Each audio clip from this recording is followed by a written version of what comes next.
Abi oraya oturdun da o koltuk boyalıydı ya. Şaka şaka. Şimdi seni ilgilendiren bir konu olunca nasıl panik yaptın hemen?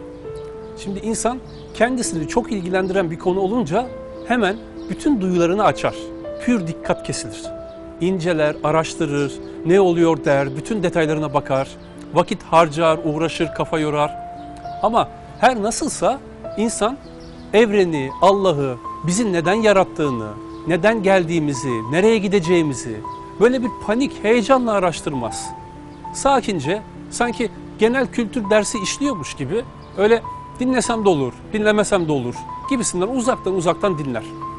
Allah'ın varlığı ve bizi neden yarattığı, bizden ne istediği hayattaki en önemli meseledir derttaş. Onun rızasını nasıl kazanabiliriz ve kendimizi nasıl sevdiklerinin listesine ekleyebiliriz meselesi bir insanın ömrünü adayabileceği tek meseledir.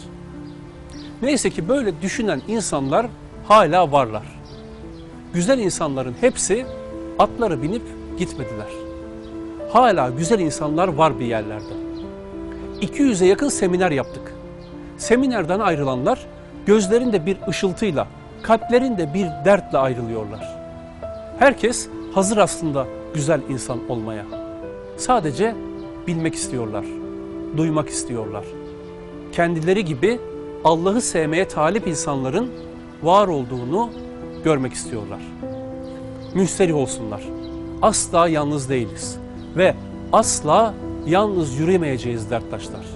Varız, çoğuz, kocamanız ve kazananlar biz olacağız.